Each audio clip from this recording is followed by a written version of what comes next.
sure you're ready for this? I'll do my best. Your best? Losers always whine about their best. Winners go home and the prom queen.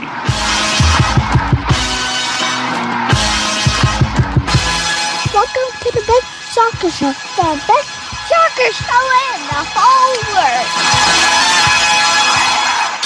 Here we go. Best soccer show, North American Soccer Network, NASN.TV. Jason Davis, Jared DuBois. I was going to come up with a good nickname for, like, you know, terrible twosome. I don't like that. What do we? I don't. Are we more the Jamie and Tywin Lannister? Not Tywin, but what's the short dude? Wait. What's the short dude though? What's the? His name is Tyrion. Tyrion. Why the hell would you bring that up? Because who gets to be Tyrion? No, I love the dude, and I figured I would be Tyrion. To be honest with you, I'm the weird joking one. Okay, I don't know that I'm much, but Jamie. The guy gets a I'm okay with it. Okay, well, the dude just drinks wine, is rich, and rolls with hoes. I mean, like, it's not that bad. You got to lose a hand, dude. That's true. I got to lose a hand, but I don't have any swords of Valyrian steel either laying around my house. That's not a thing. Didn't he just give it away? Well, yeah, he gave it to Brienne. Yeah. What we gonna do? By the way, can I tell you real quick? I don't know if anyone's made this connection. Okay. Brienne is totally Kyle Becker. Okay. When I was watching Toronto play over this weekend, I was like, did they sign the Lady Knight Brienne to Toronto FC from a wide angle? From a wide angle, that dude looks like her. Okay. All right, we'll just leave that one out there. And hopefully it doesn't make it back to Kyle Becker because, you know, Toronto FC comes and plays in LA, he might hunt you down. Like, that might happen. There could be worse. He could be attached to the small, like, the small dude like I am. I mean, no one wanted to be Tyrion, but I'm like, I'll step up and be him. By the way, if you're keeping score at home, Boobs or Death has been a 3-week process or a 3-week campaign. Mm-hmm. We had week 1, Boobs won. Week 2, I don't remember. Somebody go back and look for me. Week 3, last week, Death won. By the way, it's happening right now. But last week, Death actually won. A bit of an upset, right? Yeah. You know what? I feel like Boobs are going to be a harder win this season with Littlefinger kind of out of the city. Because normally Littlefinger, like, his brothel was the source of most of the boobage. Yeah. By the way, how do you feel about the return of Littlefinger? It's kind of creepy. All right. But listen, I'm down with him. I think that the show needs creepy dudes like him. No, it probably needs his influence, but there you go. All right, so Game of Thrones happening right now. Hopefully you're listening to us instead of doing that. The phone lines will be open all night as usual. 201-430-2378 is the phone number. We've got MLS. We've got how many days until the 30-man roster, camp roster? 8 days, something like that, May 12th. Yeah, so 8 days until Jurgen Klinsmann announces who's coming in. They all sorts of dudes making late play. I know. Late plays. And listen, I think it's too late for a few of them, but I think we'll talk about a few guys that might be throwing their hat in the ring late. Isn't that a little bit like, you know, the guy, the high school kid, guy, girl, who, like, figures out his style and gets a makeover, like, right before prom, right before, like, the homecoming. Talking like She's All That. Yeah, something. Well, I mean, the trope is all of a sudden, Freddie Prinze Jr. is really in love with you, and he didn't know it the whole time. Right, but now there's just guys throwing their hats in the ring all over the place, and I don't think that they really have a chance in most cases. But the 30-man roster is going to be very, very interesting. Here's some names that I haven't, that I bet you U.S. national team fans haven't thought about in a while. Jared, Tim Ream is back. Timmy Chandler could, in a shock of all shocks, make a return to this team. He could. That would be a shock. That would be a shock, dude. I don't know if I think that's too far to go. Brad Evans back on the field despite having unfortunate own goal this weekend. Brad Evans back on the field. Looks like he's going to be healthy. Jeff Cameron's probably your starter at this point. Do you need the question mark of Timothy Chandler brought in this late? No. Because if anything, this team took off and was better once Timothy Chandler left after that Honduras fiasco down there, and the team banded together around Colorado in the snow apocalypse game. Timothy Chandler hasn't been a part of this team. And I think that's the big talking point with a lot of these guys that are making late runs for consideration.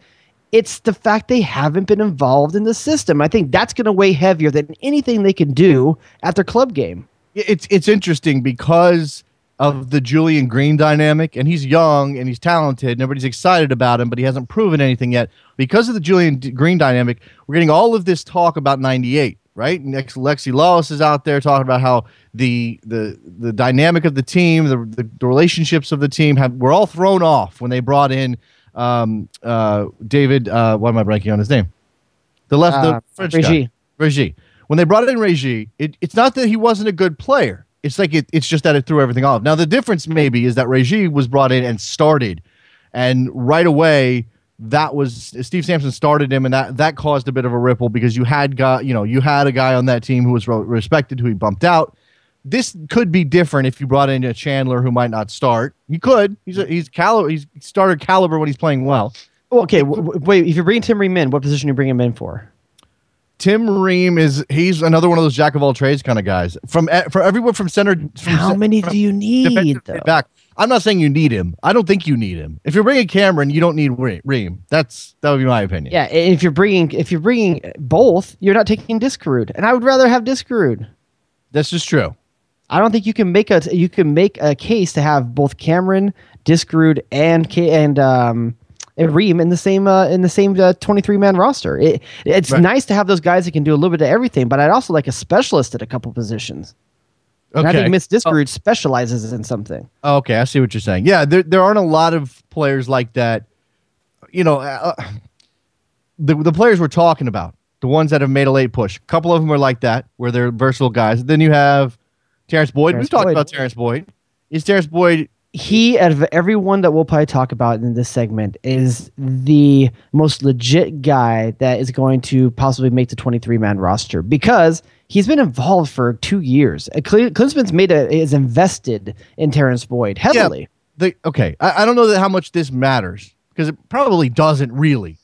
The guy doesn't have a national team goal. Now, I know at one point Chris Wondolowski didn't have a national team. He hasn't played many. Okay, how many minutes has Wondolowski played in the last 2 years versus how many minutes has Terrence Boyd played? Right, but that's another signal maybe. Terrence Boyd just not high up on the pecking order. If he's not getting a shot in the team to score the goals, then something's wrong there, right? Something is... Okay, perhaps, but the thing about it is that Terrence Boyd is always, at least in my opinion, I think yours as well, has always served as the backup to Josie Altidore. The game is similar, this and that. Chris Wondolowski is supposed to be something different. Chris Wondolowski is supposed to be a different take. He's another option as a starting striker, whereas Terrence Boyd's always been the understudy to Josie, in my opinion. Okay, fair enough. I think that's how we conceptualize what Terrence Boyd can bring to this team. And then again, you wanted to take a guy that can make a difference, and can Terrence Boyd make a difference? I mean, Chris Wondolowski, can he make a difference too? I mean, that's an open question. We don't know.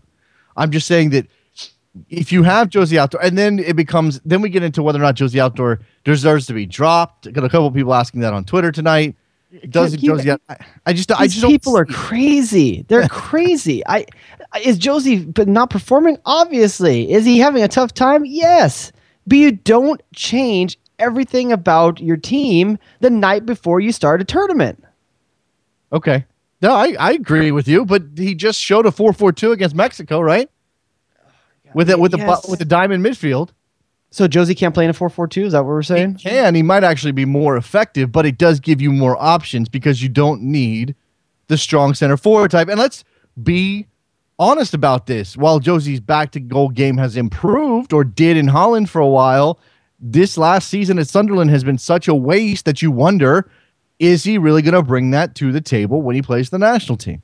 How good is his first touch going to be? How good is his distribution going to be? I've seen him bust his ass for Sunderland and play well in that role without scoring a goal and still get ripped apart in the press and by the fans. So I'm not saying that it's not possible. I just wonder if Klinsmann is showing his hand that he is ready to go try something else. And then again, Klinsmann might not be the kind of guy, and he made some noise about this after the Mexico game, that wants to be locked in. I mean, yeah, they've been working on the 4-2-3-1 for a year and a half, but hey, why not throw something else into the more legit conversation is Josie Altidore a starter for the U.S.? I'll entertain that conversation a bit, but the talk of, is he on the roster? Of course he's on the roster. Okay. The guy's your leading scorer through qualifying. By the way, Tim Ream, just to give this a full report here, he won the Supporters Player of the Year. He won the official team Player of the Year. He's been playing left back for them. You need a left back, Jared, unless Fabian Johnson is a left back. Is Fabian Johnson a left back? He definitely can be. I mean, he's more of a left back than I think Tim Ream is. He's more of a I would still take in this order before Tim Ream. I would take Fabian Johnson, Micah Parkhurst, DeMarcus Beasley before I take Tim Ream as a left back. Okay. And a big, huge part of that is that they've played there for the U.S. True. You're going to throw it. You already have gaping question marks at center back. You're not going to throw another question mark into that back line. You got to have someone that can play there and has a relationship. We saw how long the road was getting these guys any relationship at all back there, and now you can't tweak it again this late. You got to dance with the girl that you brought, and at this point, Tim Ream wasn't brought to the dance. Wait, that's a really good question. Do you have to dance with the girl that brought you when you go to the dance with the team that is going up against the quality of sides that they are with Ghana, Portugal, and Germany? Do you really have to dance with who brought you? Because you can dance with a hotter chick, but you may not dance well together. At least if you're someone you've danced with before, you got a rhythm and a chemistry. You can swing your hips together, grind a little. Okay. All right. I mean, look, Paul on Twitter, U.S. is lousy with D-mids. If you can play left back at a World Cup level and provide center back depth, that'd be different. Can he do that? That's the question. Is Tim Ream good enough to play left back at a World Cup level? Because tell me that we don't know because we hasn't been tested. But tell me excuse me, tell me you think DeMarcus Beasley can do it. I think he can. I don't like the idea of him having to, but I think he can because I've watched him play at the international level and perform serviceably. You know what? We do this thing, right? We do this blanket statement, the international level. What does that mean? Because it means he's played in qualifiers. It means he's played in friendlies. But I'm willing to bet that the international level against Panama is different than the international level against Portugal. What do you think? What do you think? Wait, say that again. The international level could be against Panama, could be against Portugal. I think those are different things. They're different levels of ability, yes, but it doesn't change the fact that international level is not just who you're playing against, it's who you're playing with. You're playing with guys at the international level as well. That's the part that you're not taking into account when you talk about this. I am, and I'm usually the first guy to say you don't muck it up at the last minute. I'm playing devil's advocate here, and I'm not saying that I want Tim Ream on the field when the World Cup kicks off or against Portugal or against Germany. I'm just saying, considering the questions you have, we haven't really even addressed center back, and the fact that Omar Gonzalez, he really isn't feeling anybody with a lot of confidence right now, and is injured. I'm just saying he's kind of. I didn't hear an injury update on that. They say I just know it's tweaked his knee. That's all they said last night. Tweaked his knee, came out at halftime. I have really no idea. But here's the interesting thing to me, and I know that a couple of Twitter responses don't represent the whole of the American soccer fan base, but I put out a tweet Saturday night that said, I said Colorado beats LA, but the thing that we care about more is Omar Gonzalez's injury status. And I got a couple of people who said, well, actually, I'm okay with that. If he's if it's hurt, I'm okay. You want to be terribly irresponsible and let's entertain the notion of him not being available? Do you want to entertain that for a second? Sure, well, Arena says he'll be fine, so that's on the record. Okay, but let's entertain for a moment Omar Gonzalez is not able to go to the World Cup. Think about how scary this is for a second. Everyone thinks that maybe, whatever, we'll just bring one of these other guys who's probably playing better, and that's accurate. Okay, if Omar Gonzalez doesn't go, now Clarence Goodson's your starter. Okay, you can probably deal with that, right? Sure. That means Jeff Cameron is your backup to one of those two guys. Yeah, I'm not scared. So if you have to play Jeff Cameron in the center, that means you're having to play Brad Evans at right back. I'm scared, but I'm not that scared. Okay, now I'm a little bit more scared. Yes. Okay. So if for some reason you got Jeff Cameron in there, Clarence Goodson's not the best, and you got to put Jeff Cameron in there, now you're playing Jeff Cameron at center back where he hasn't played in a good 2 years, and you brought Brad Evans in to be the right back who isn't really a right back normally. True. I will say this, though. Cameron is a natural center back. I still think that's his best position. Okay, but I've seen him play D-mid, and I know he can do some things. I think his best position is center back. I have no idea what his best position is, to be honest with you. And that's not me being smart. I really don't know what his best position is. Okay, but that opens up a defender spot on the national team squad. What defender then makes the team if Omar Gonzalez can't go? You're having to pull deep. You got to pull deep. You got to pull from a guy that you may pull Tim Ream. Because at least he's been in the camp at least, 2 years ago. He was a Klinsmann favorite early on. Yeah. That's the situation I see. Maybe a Tim Ream gets a shot. Johnny Brooks? Oh, you're asking a lot of. Can you take another young guy like that? I would rather a Tim Ream than John Anthony Brooks. Yeah, there's a good one. Mikey Parkhurst. You know me. I love me some Michael Parkhurst. You could play him. You could start him, and I'd be happy with it. even in the Columbus game this weekend, when he made a bad touch in the back, he made an amazing recovery run and slide tackle to win the ball back. Well, didn't get one. Is he on your roster? He's on your roster, right? Oh yes, of course. All right. Well, I'm just thinking about these things. I mean, again, the 30-man is due in 8 days. Klinsmann is doing this thing we haven't really addressed yet, where apparently it's gonna be a competition for the last couple of spots. This is not the normal way to do this. You name a 30-man roster so you have some extra guys on, whatever. It's weird too, because the 30-man roster doesn't really mean a whole lot, because you know that if there's an injury, they can add somebody to the roster, and it doesn't have to be from the 30-man. It's this weird. Like, what's the point? I don't really understand. If there's going to be a competition for the last couple of spots, I really like it to be like Survivor-esque, where there's tribal councils and the players vote for themselves who's in and who's out.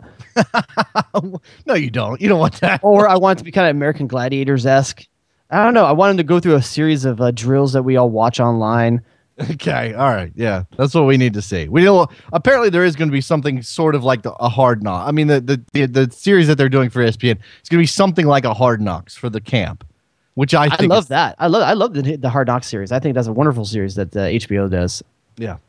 Speaking of the national team and people who may show up on it one day, it's a terrible segue, but I'm going to try that there. Yeah. Stephen Goff, the Washington Post, dropped the insider. He dropped a bit of a bombshell on Friday night. I think it was Friday night, right? Or maybe it was late Thursday. I saw it sometime Friday, I think. Okay. Whatever. Drops the bombshell that Gideon Zelalem is in the States, is in D.C. or in the Washington area, and is closing in on his citizenship. Now, a couple of things about this. Number one, I hope you make the same point I make. Well, number one, it sort of stuns me that this is actually something that might happen as quickly as this. Not that it might happen ever. That doesn't stun me at all. It doesn't stun me that the kid may want American citizenship. No. But there's two different things here. No. They're two very different things. Just because the kid wants to be American. I'll let you get there, man. I will. Trust me, I'm with you on that too. But I'll let you. The reason I'm stunned it's happening is because it's happening so fast, not because it's happening at all. If he wants to be American, he acts like an American, talks like whatever. We had heard it's 2 or 3 years out before he could have done it. That's what all the talk was. Yes. Apparently, the only way he could do it is dad's got to get citizenship, and then there's some loophole, or I don't know, whatever. This kind of stunned me that it could happen this fast, if it's happening this fast. But your point is the right point. Go ahead and make it, because it's yours. I'll cede the floor, because I'll be right there with you. Just because the kid's going to be American doesn't mean he's going to play for the U.S. And I mean, there's plenty of people that may want American citizenship. I mean, we have a whole statue at our border dedicated to people that want American citizenship. Doesn't mean I can name other guys. A little guy named Giuseppe Rossi. The vet Nevin Subotic. I can name other guys to you that are American citizens that don't play for the U.S. Now, granted, it's a huge opportunity.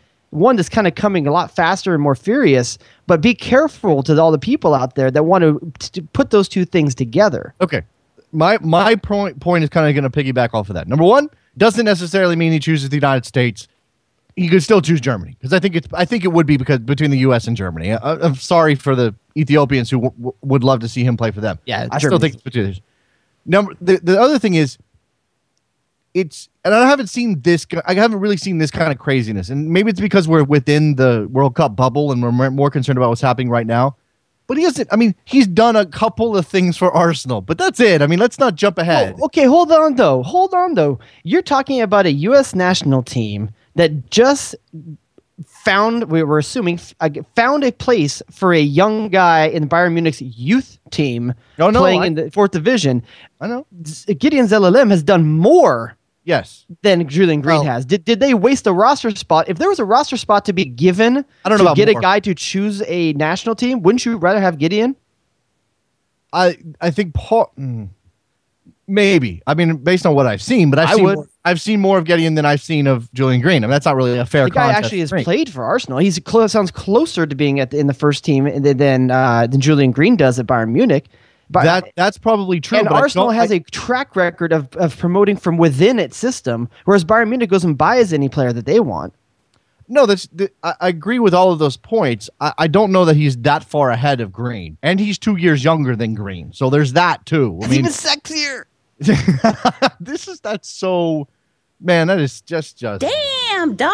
That's an approach. That's wrong. And let me give you one other thing. Give you one other point. This kid has lived in the United States for 7 years. He's more of an American attachment than Julian Green. I have written on Gideon's LLM and the idea of Gideon's LLM. I am with you on that. I love the notion that a kid who's spent enough time here that American soccer had an impact on his abilities could represent the United States after going to Arsenal and stuff. That part thrills me. But he's 17, and you say he's done more than Julian Green, but has he really? Because I don't think he's made an official Arsenal appearance. He's made the bench, but he's not made an appearance. I've seen him play in friendlies in Malaysia. That doesn't mean dog crap. That doesn't mean damn thing. You could go score a goal against the Malaysian national team no, maybe not. But you could do okay. And look, again, I think that there is comparisons between him and Green, and I'm not on board the let's give Green a spot to get him in train. I'm not on that train. Mm-hmm. I don't think he just should get a spot. But that doesn't change the fact it's happening. No, it doesn't. I'm just saying, if it's happening, they may have done it for the wrong kid. Okay, maybe, but Zelalem 17. 17. It's harder to bring a 17-year-old to the World Cup. 17. 301. This is Amir from Bethesda, Maryland. Hey, Amir. Gideon is from. Yeah, that's right. This is Gideon's hometown, Bethesda. But the other thing, before you get to Amir, Gideon Zelalem, 17 years old in Brazil, probably never going to step on the field. Can't really do much anyway. I guess it's Brazil. You can probably do everything you want. What's Julian Green going to do? It's like the chick that has a baby to keep the man. You can't have a keep a man baby. If you're going to have a keep a man baby, maybe you kept the wrong man. Amir, what's up, dude?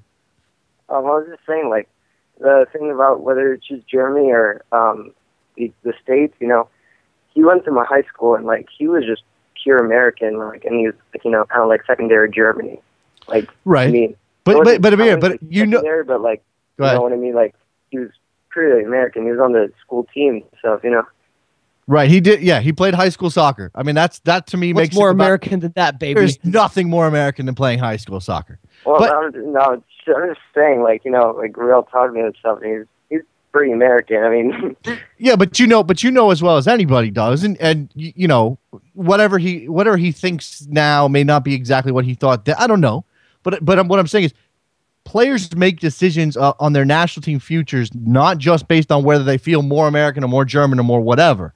It's also about where am I going to go cash in? Who's going to get me the biggest platform? Where am I going to go win a World Cup? Let's just say this as well.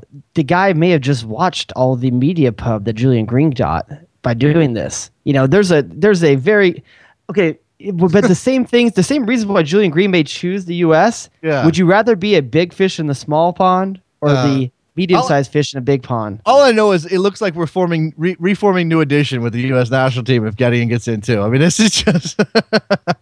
Zelalem did make an FA Cup appearance, so I not a league appearance, but an FA Cup appearance. That matters. That's something. I don't know who they. I guess I can only click this link from Twitter and find out. I mean, look, I appreciate the phone call and reiterating that he's American. And I love that. I think it's important that kids who play here and learn their soccer here rep the U.S. I wouldn't be upset if he chose. Does the kid have a Stars and Stripes tattoo on a knee yet, though? That really tells me you're American once you get American stuff tattooed on you. I would be disappointed if he doesn't choose the U.S. as a fan, but as a human being, I would understand it. Oh, totally. Yeah. You got anything else, man? I mean, he ate burgers and fries, not the Wiener Schnitzel every day. My man had eyes on him in the cafeteria. No, I can tell you, he was a tater tot dude. We exported burgers and fries. They're grubbing on burgers and fries in Germany. You realize burger comes from hamburger, right? So be careful there. He may have tricked you up on that one. Wait. So let me ask you a question. Since you went to your high school and everything, is that a big deal? Do people know this? Well, I mean, like, yeah, we're all rooting for him. We all he follows us on Instagram. We all chill and stuff. Yeah, I mean, I guess it's pretty recently. It's not like he left 5 years ago. He was only there like a year and a half ago or something like that. Yeah. That's pretty great, man. Appreciate the phone call. Thanks, Amir. All right, I like that. See, we live in a generation where we can. One of our listeners is an Instagram friend of Gideon Zaletta. Now, do we have to worry about corrupting kids though? Because if that's the case, I should have started worrying a long time ago. All right. I mean, look, I'd be ecstatic if he chose the U.S. because I do think he's an incredibly talented player. I think he's got a bright future, and there is the whole aspect of that he went to high school here and he played for a club in Maryland, and American soccer had an influence on him. That stuff matters to me. And Maryland really puts out the prodigies, don't they? I mean, they're really like Freddie Adu. Yeah. I mean, who wasn't Joe Zhao? Wasn't he from Maryland? Joe Zhao. Well, his dad's head coach at Howard now. By the way, do you know Howard University? No, I know of it. I'm not. It's the East Coast thing. I don't pay attention to that stuff. It's like Georgetown. Like, no, you're right. I think that's in DC, right? Joe Zhao grew up in Bethesda, same town as Gideon Zaletta. What are they drinking up there, dude? Or is that just a place where a lot of guys who come from outside the country? Is that a big? Yeah, there's that. I mean, it's just a giant suburb of DC. It's one of the biggest suburbs of DC. I mean, you get people attracted to this area, and boom, they live there. The other side, the Virginia side, we got a couple of names. Clarence Goodson's from high school, pin your hat on that. I'm just saying, we got something.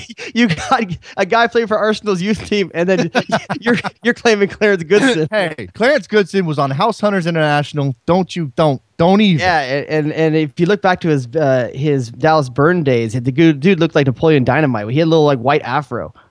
By the way, Clay is a real thing that he's called. People call him Clay. Yeah, I talked to him. I interviewed him a couple weeks ago. And I asked about Clay, and he's like, "That's what my friends and teammates and family, whatever, call him." They call him Clay. Huh? I guess it's easier on the when you're talking on the field than Clarence. Pass it, Clarence. Well, there's also that old thing about the name Clarence. Like Clarence, I have an uncle named Clarence, but that's a name from 1922. You know. Hey, Clarence, let's go out and play some soccer. Hey, it's just you think of It's a Wonderful Life every time you hear the word Clarence. There you go. There's that as well. All right, we got about half hour left in the show. We're almost halfway through the show. Should we get to MLS or should we dance around some other topics before we get to MLS? Yeah, let's hit MLS because we have a few people that are tweeting stuff that have questions and want to talk about things for MLS. All right. Well, where do you want to start? What's your headline from this? Let's start with New England because we have someone that wants to talk about the fact that this is from Alex Paolo, and he says no Rowe, Gonçalves, or Sen, and Revs still win. And he says Farrell is better than Yedlin. I don't know if that's true. Well, I mean, they're different players, right? They do a lot of the same stuff, though. They both like to go forward. They both want to run the channel. They both they're two-way fullbacks. They're modern-day fullbacks. Now, Farrell, I don't think you think of the same way as Yedlin because his build makes him kind of different. Yeah. I think he probably gets more credit for being better defensively than Yedlin does, but they both want to go forward. Okay. I think Yedlin's a little bit more dynamic. He likes to pinch in and dribble off the wing inside. Yeah. I don't think that's Farrell's game. Right. I agree with you on that. I remember watching Yedlin this weekend in that Seattle game and you see it. He does it every so often. He just does that thing that makes you go, wow, that's really great. I mean, we don't have anybody else that can do that in the pool. He's also playing in a flashy team. He is. He's playing in a team that sets him up to be a part of that attack. And it helps when you have guys like Martins and Dempsey in the middle. And you have Alonso doing the hard work behind those guys. I mean, that matters.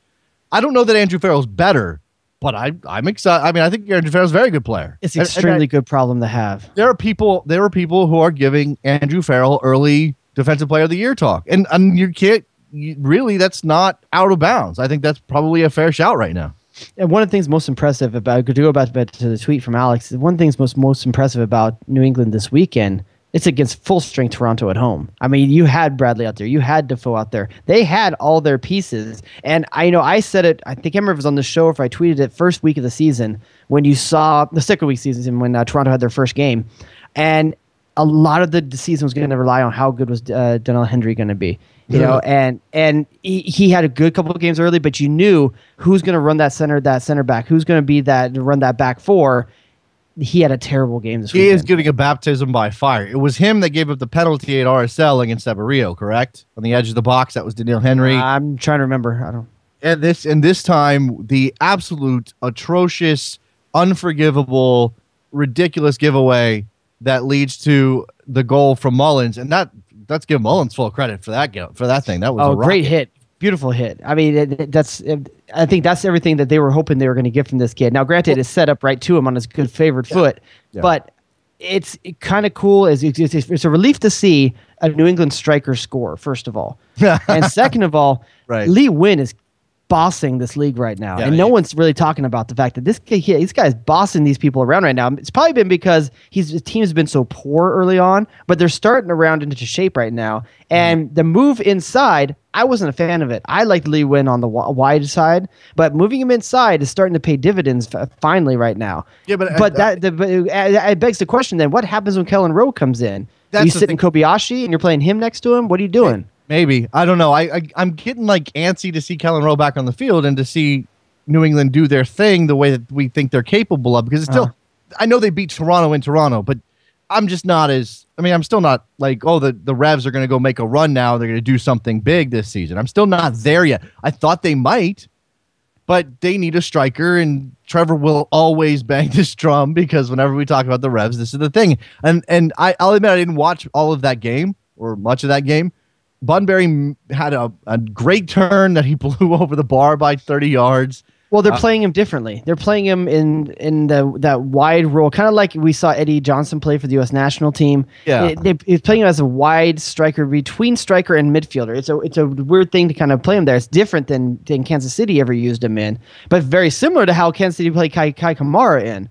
But I'm not sure if that's Bunbury's real focus, or that's where he should be playing. It's almost like what Seattle's doing Kenny Cooper as well. If you can't cut it at striker, we're just going to make you a wide strike fielder. What?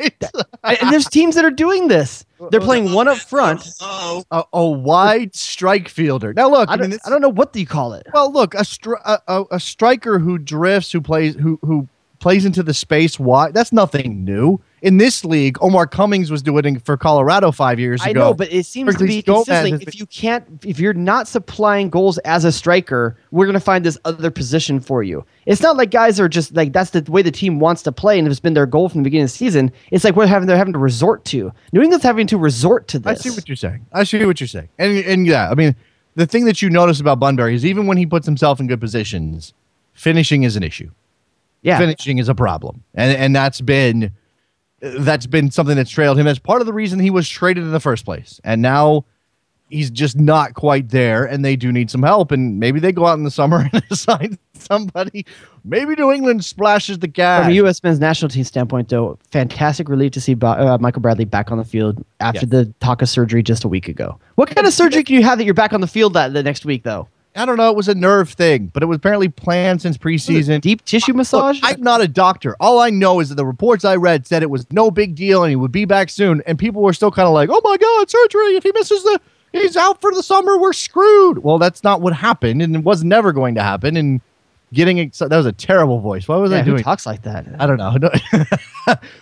It was not my Jared DuBois impression. That was not what that was. It was very the boy from what's the show they used to have with Mourinho? What was that? Oh yeah. I never watched Special One TV or whatever that was. Yeah, that was very much like that. All right, so New England beats TFC. A bit of a downer for the Reds to lose at home like that to New England. But look, it's a terrible giveaway by Daniil Henry. And a penalty that beats them. And Jackson's goal was kind of fluky. So everybody got fluky goals or gifts in that game. Just so happened to the Reds game. I don't know how the balance of play was. But it was clearly one of those games that could have gone either way. Ended up with New England. To embrace another tweet to go to another game. But this one from Darth Chris Ford. And he says, what the hell is wrong with the Quakes? They're not very good. I don't know I don't know. I think it's the uniforms. Something has to do with the uniforms. The red. You don't like the red. The part of it is they ran into a Vancouver team that's heating up. I mean, Kakuta Mana is finally starting to become. Last year, a lot of people thought, what happened to Kakuta Mana down the stretch? He wasn't getting played. He looked so good early in the season. There's a guy I want to see. There's a guy I want to see get American citizenship. By the way, no kidding, no kidding. I don't know how that's going to happen, considering he's. How do we get Darlington Nagbe on the Gideon LLM train there? I mean, how come Nagbe's going to take like 4 years and this kid's getting it like in 6 months? Yeah, Diego Fagundes has to wait for like another 4 years or something. I mean, come on, State Department or whatever. It's all about who you know. ICE or what is it? Immigration and Naturalization Service, INS, right? Okay, yes. I don't know. Whoever does that stuff. Fix that. Get these guys who play here.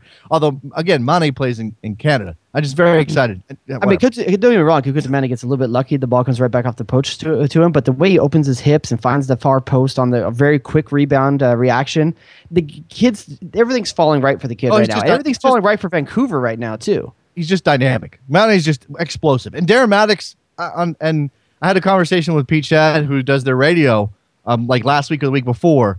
I am impressed by Darren Maddox and the fact he came into this season, dropped all of that garbage that he was talking in Jamaica, just put his nose down and has been tearing it up. I mean, relatively speaking, he's still a young player, still learning a bit. He's going to miss some chances. But by the way, Vancouver parts ways with Kenny Miller today. I saw that. His contract, just playing last night. His contract was going to expire in a month. So apparently, and I'm catching tweets, and I'll have to confirm this, but I'm catching tweets that he may have gone back to Rangers. So really, maybe that was always set up. I don't know. Maybe he was always going to go back. Well, he wasn't starting. I think the rise of Kakuta Mane kind of allows that to happen as well, because now you have another guy you can count on for offensive production up front. But also, one thing I want to hit on, Pedro Morales. I mean, Morales totally spanked that ball from about 20 yards out. It was a great hit. Did he spank the ball? In my general experience, spanking balls not a good thing. Not a good thing. It depends what you're into. Okay, it does. He's got to be the early leader for newcomer, right? Pedro Morales. He's one of them. I think. Also, you got Mauro Diaz on that list. I think he's top. Mauro Diaz signed last year. He doesn't count. Oh, you're right. I'm sorry. You're right. And I apologize. Hurt, by the way, and there was like a Mauro Diaz out for the year scare on Twitter. And I don't know where it stands. He's out, but FC Dallas has refuted the report that he's going to be out for the year. If Mauro Diaz is gone for the year, you can go ahead and say goodbye to FC Dallas this season. Oh, everything I've said up to now about, because you saw just last night, they're just not the same team. They're not the same team without him. And they gave – I'm actually very, very kind of shocked by how they imploded over the weekend. I don't know what's going on with this team right now. Obviously, losing Mauro Diaz has got to be a huge thing, but it didn't look even close to the same team that we saw the last couple of weeks. There is that, but they also were down 10 men for most of that game because Javon Watson decided he was going to go kick a ball instead of the wrong kind of ball instead of Speaking of spanking balls, dude. I mean, that guy. That's what I'm saying. It's spanking. I couldn't find an angle that really shows that he went and tried to do it, though. You know what? The bottom line is he left his foot there. And maybe you can argue he should have been pulling his foot out. This just sounds really bad. This whole conversation is just not really. Yeah. but either way, the referee had a really good angle on it. I'm going to trust the ref. Okay. All right. This is all just kind of just, yeah. Damn, dog. That's an approach. All right. So, I mean, New York beats Dallas. That's the game we were referring to there. Thierry Henry with the nifty assist for Bradley Wright Phillips.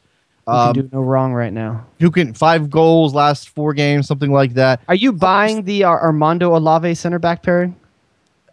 Until it shows that it's just not capable of standing up for the whole season. Because I was not a fan of Armando when Olave was not around early in the season. But now I'm starting to think, okay, maybe it's an issue of who he's paired with. It might be, because if you're playing next to James and Olave, don't you think you kind of pull back a little bit and be the less aggressive center back?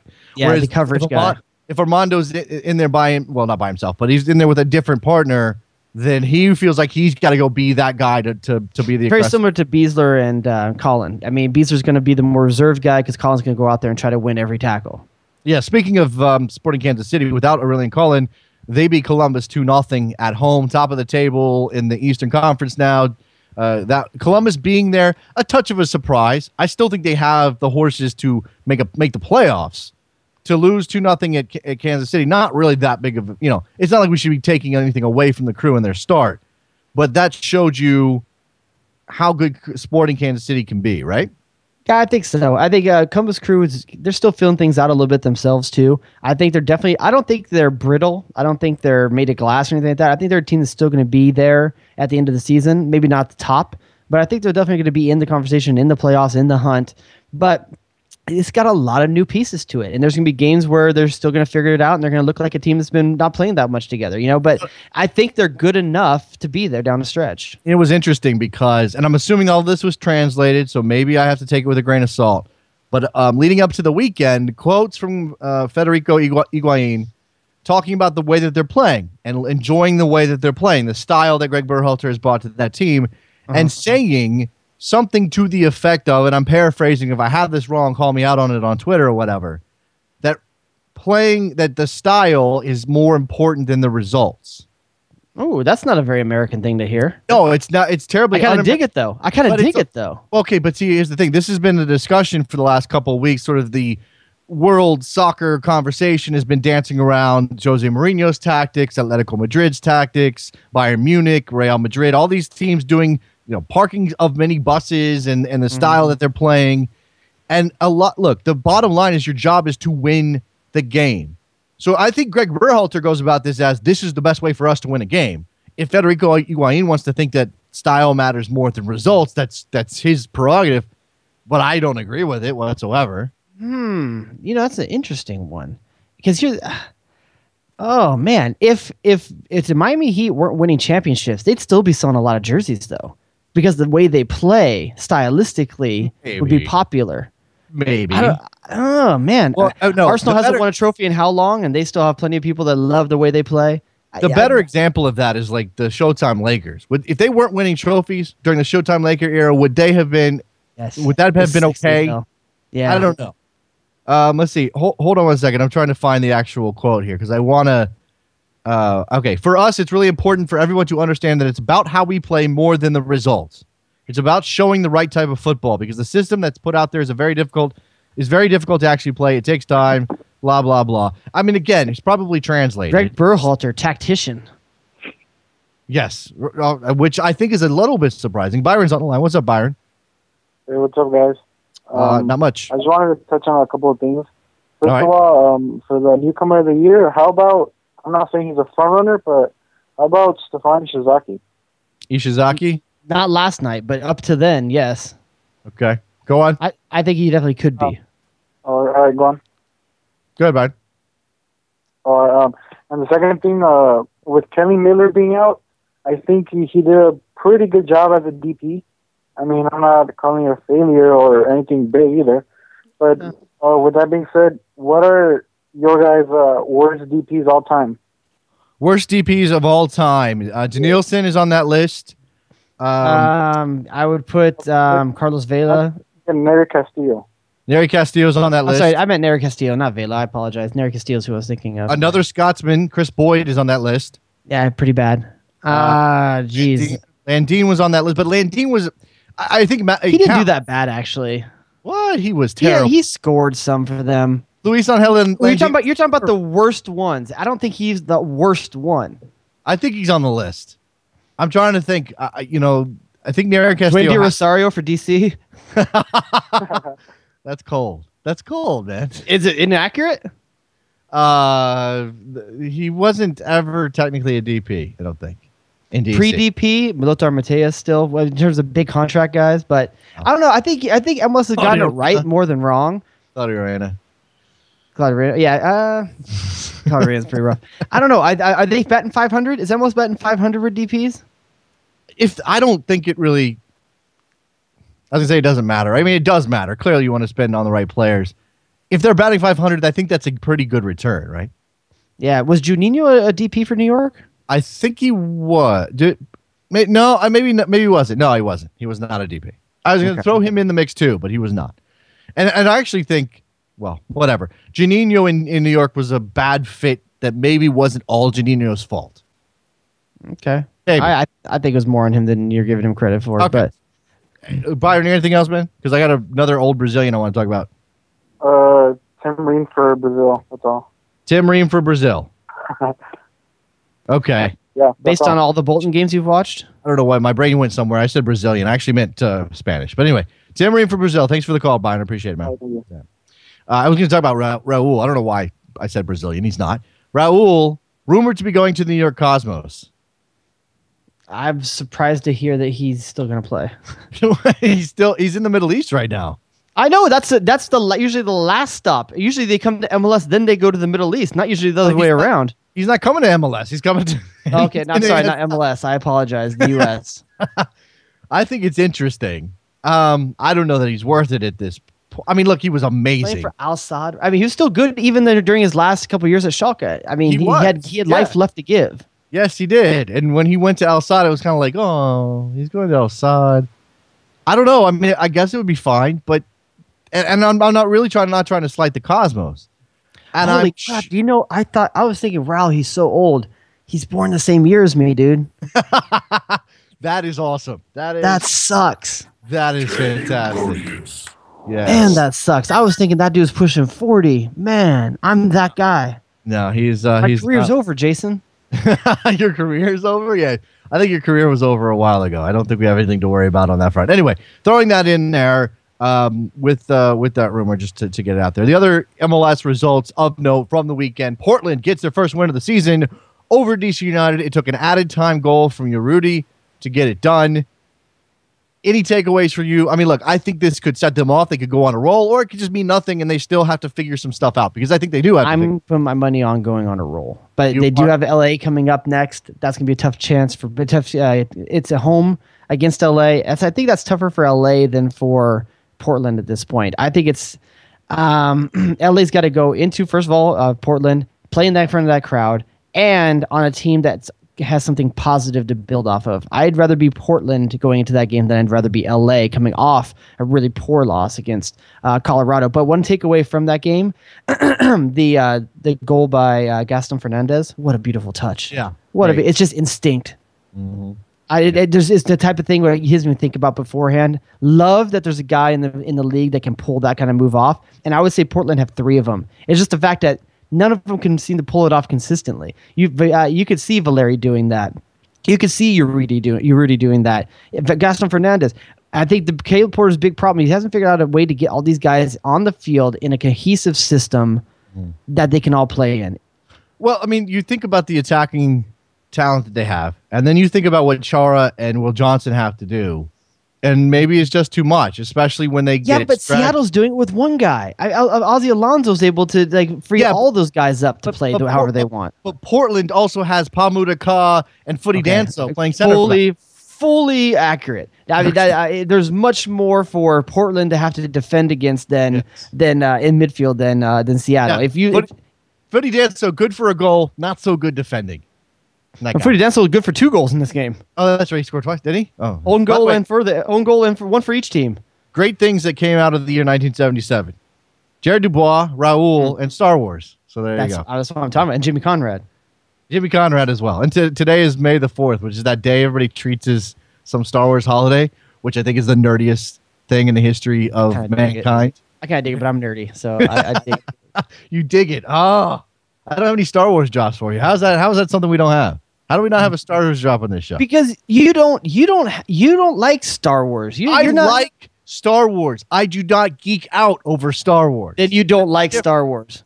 So the rule is you can't have a casual love of Star Wars. Yes, you can. You can have a casual love of anything. Do you have a casual love of boobs? No. Okay, that's what I'm talking about. Either you're into them or you're not into them. No, but come on. You say I don't like Star Wars. I take offense to that. I like Star Wars. I had all the toys as a kid. Loved it. I just sort of grew out of the notion of caring about Star Wars all the time. It just didn't. So the rest of us are immature. No, I'm not. Actually, yes, I am saying that. I don't know. Okay. I watch Game of Thrones. How mature am I? I mean, that's basically the same kind of crap. It's fantasy. It's not real. Yeah, but it's X-rated. Well, that's true. There's boobs in Game of Thrones. No boobs in Star Wars. What would an R-rated Star Wars look? Never mind. I don't really want to go down there. Yeah, it would be. It got pretty close with the gold bikini, but not that close. All right. Let's see. RSL comes back to beat Chicago. I really thought that they had screwed that game up, that they were going to lose that game. I know, look, on the road at Chicago, whatever. But then they score twice, and they're just trolling everybody at this point. By the way, do you realize that in the totally offhanded fantasy conversation we had last week, you actually dropped Joel Plata's name as a guy for this week? You dropped Joel Plata's name as a guy for this week when we were talking about a fantasy, but we were both saying we had no idea what the hell we were talking about, and he scored 2. All I'm doing is picking a guy that I like watching who is very good. And I play fantasy like I pick horses at the track. That one's name sounds cool. That one sounds like it's a Neil Diamond song. I'm going to put money on that. I also, and I'm not, it's not that I'm a short guy. I'm not. I have a soft spot for short guys. Like Connor Lade has basically, he's never going to play for Red Bulls again. He's your new Connor Lade, huh? Well, I've always liked Plata. Again, I was there when he got drafted. You liked him in Toronto? I thought he was being misused in Toronto. So yeah, the guy, I saw him get drafted. I was there when he got drafted. He is a miniature person. He is jockey size. Speaking of horses, he's jockey size. He's Tyrion.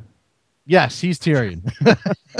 I don't know if he has an affinity for hookers and wine, but maybe not. But RSL comes back and beats Chicago. Listen, but for Jeff Kassar, we keep talking about it. Obviously, he inherited something really nice in RSL, but it could have been easy to muck this thing all up. These guys still believe they work as a team.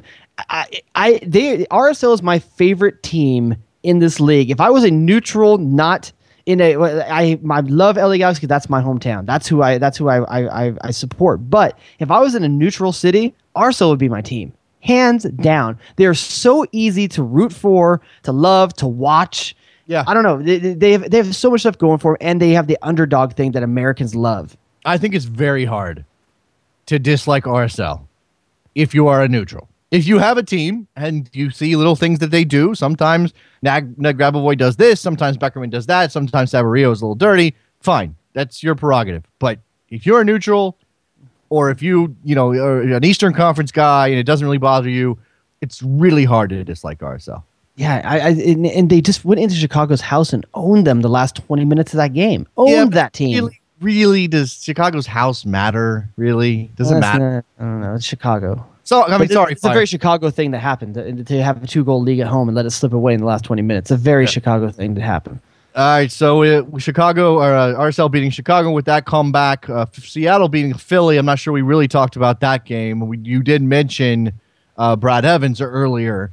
That game was another comeback for Seattle. They were down a goal in that game. Go ahead. Okay, so let's link this to our conversation off the top of the show. Coming out of this game, everybody's in love with Chad Marshall. Uh-oh. Listen, okay. Chad Marshall is a great center back over the history of MLS. Yes, he is. He won Defender of the Year at least once. Just like with Chris Schuler, just like with Matt Hedges, just like with Tim Ream, he's not going to go to the World Cup because he's not been in the system. Okay, fine. Let's change. Okay, so why has he not been in the system? Is that where you want to get it to? Yeah, change the angle of the discussion. Why has Chad Marshall been on the outside looking in for the past 4 years? Because he was in the mix. Okay. He was in the mix in 2010. Let's go. All right, fine. 3.5. Go 4 years. You go 4 years. It's in two very disparate type of reasons for Chad Marshall why he's not in. Over 4 years, years 3 and 4 ago, he was injured a lot. The last 2 years, he's been healthy, played almost, I think, 57 of 62 games or something like that. He's played a lot of games. They were for a crappy team, Columbus Crew. Okay. Now he's playing on a good team with one of the best coverage in the entire league in front of him in Ozzie Alonso, and a team that can possess the ball and keep the pressure off of his back line. I don't want to discredit Chad Marshall. He's playing great, but there's a reason why he looks so much better than he has over the last couple of years because he's on a better team. Yeah, but why was that really a ding against him? Because if you go, it's hard to showcase. Okay, is it easier for Omar Gonzalez to stand out when he's winning championships with LA? If he's just as good as Chad Marshall's not going to stand out the same way because he's not on a team that's succeeding. I agree with that point. But what I'm saying is, Chad Marshall being in a better team doesn't mean that Chad Marshall's not good enough for the national team necessarily. I'm not advocating for him there. I'm just saying that yes, he's got good protection in front of him in Ozzie Alonso. Yes, he has a team that can control the ball and score some goals, and that takes pressure off. But if he stepped to the national team, he's got Michael Bradley in front of him. He should have if he was going to play, he'd have a partner in Matt Beasler who could cover the angle and track runners while Marshall goes and dominates in the air, which is what Omar is supposed to do. So, yeah, okay, fine. Okay, center back then. U.S. national team edition. Pick your poison. I got one for you. All right. Crisis at center back. Oh, no. Crisis at center back. That's awesome. Jurgen Klinsmann must add a center back to the U.S. national team. Do you pick Tim Ream or Chad Marshall? I take Chad Marshall. As a center back, I take Chad Marshall. Okay. All right. Listen, I can't argue too badly. Tim Ream obviously playing at a higher level, but a different position. I think Chad Marshall's a great one-off guy if you need to. He's a veteran. But Tim Ream has ball skills that I admit that I am a fan of. I enjoy Tim Ream's ball skills. But I am if I'm trying to go win a game, I want a guy who can defend, who can dominate in the air, who can be physical. That's Chad Marshall. Okay, Chad Marshall or Chris Schuler? Chad Marshall, based on experience. For one-off tournament, I agree with you. Yes, for the one-off tournament. I love Chris Schuler, although Chris Schuler is 26. It's not like he's young, by the way. Just keep that in mind. One other one, just to entertain us a little bit, because it's a guy we haven't talked about in ages, but still not playing poorly. Chad Marshall or Jay DeMerit? A guy with World Cup experience you could bring in. Chad Marshall. Okay, I may take Jay DeMerit in that situation. Okay, I love Jay DeMerit. Because there's something. Jay DeMerit's still playing at a very high level. Yeah, and he's been there. Yeah, I like Jay DeMerit. I just feel like he's got more mileage on him that is gonna. I don't know. Maybe that's Chad wrong. Marshall's had how many surgeries? You're not worried about that mileage? I know. And Chad Marshall had concussion problems, and Chad Marshall's 29. Doesn't he feel like Jay DeMerit might have mileage, but Chad Marshall's had engine work. Yeah. All right. Fair enough. I suppose. There's been a knocking in that engine for a few while. It's been. All right. We are rapidly running out of time. Any other MLS topics that we need to hit on in like a minute? Houston beats Chivas. Do you care about that? Okay. A little bit, because Houston rebounded quite well from a really bad loss the week before. Look, I think Chivas is a nice get healthy game for the Houston Dynamo. I thought Chivas might be better. I feel bad for Wilmer Cabrera. And my other thing from that game is watch Will Bruin's touch on that turn. I think it was his second goal. I'm not sure how many he got. I was half watching that game. Will Bruin only scores in multiples. He only scores in multiples, and then he goes dry for like 4 games, and then he scores 2 goals. Yeah, and he goes dry for 4 games, scores 2. Giles Barnes, a guy who needs to be on an 80s R&B. If you're making New Edition, there's your guy. Yeah, but he's a little old for New Edition, so he needs to be like his own guy. He needs to be Keith Sweat. He needs to be Johnny Gill by himself later on. Like Johnny Gill later on. What? Bobby Brown. Yeah, but like you have New Edition which is Gideon Zelalem and Julian Green. Yeah. And then you have like the older versions, and that's Giles Barnes. But he's not whatever. All right. Before we go out, I have to be real with you all. LA sucked last night. They did. They sucked. What LA happened? sucked last night. I mean, I don't know. They looked like they were so tired and out of shape. No one running for the ball. I don't know if it's I really feel there was a really big product here of putting Rob Friend in the starting lineup. I think that Galaxy really changed the way they play because they had the crutch of being able to loft the ball forward to a target striker, which they usually don't have the ability to do, so they possess the ball way better. It's interesting because a target striker can take pressure off a team who is being pressed, and I'm not sure that Colorado was putting that much pressure on the ball against LA. On the wings they were. On the wings they were. Okay, but it also, as you said, it becomes a crutch. It's a great idea, and then you put it in there, and you have 8-foot-tall Rob Friend, and all you want to do is like, oh, look, I can see his head. Boom, there's the ball. If you're going to play Rob Friend, I'd rather have Juninho and Sarvis in the center below because they're the guys who are going to win second balls. And that's why if you're going to play that way, you got to have a team that's going to win second balls when Rob Friend tries to bring the ball down. So I think Ishizaki didn't have enough pressure on the ball. I think they missed Sarvis last night. They've been playing Sarvis at the right wing, put Landon Donovan there instead. That takes away from the partnership up front. A lot of things went wrong for LA last night, and the back looked terrible as well. In 5 words, is the pressure of the goal record getting to Landon Donovan in any particular way? I need 1 word. Yes. Okay, you think it is? You think he's really thinking about it? It's weird because the guy has had so much pressure on him his entire career. So you want to say no because this is nothing compared to this is not, last minute of a World Cup and need a goal against Algeria. It's nothing against playing against Everton. It's not that big of a deal. It should just come, but it's not. I don't know. It's weird. I think it's more pressure for the rest of the team. They may be trying to find him. I don't know. All right. Well, we'll be back on Wednesday. Make sure you give us a rating on iTunes or a review on iTunes. Make sure you're following my man Jay Rodius. May the 4th be whatever. Stitcher. Go find us on Stitcher. Rate reviews on Stitcher. We need reviews on Stitcher. Go review on Stitcher. Forget iTunes. We got a ton of those. You guys are great. Go to Stitcher. Anything else? DuBois. I think that's it. I guess mandate Stitcher. All right. There you go. We'll talk to you guys on Wednesday. Bye.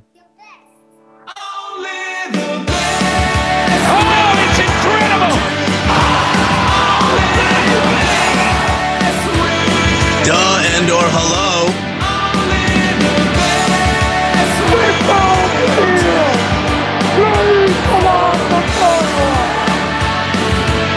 Damn, dog, that's inappropriate.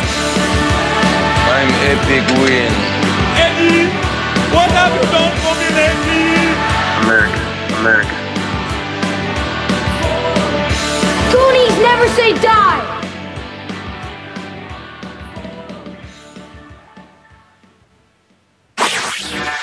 Jay Rodius.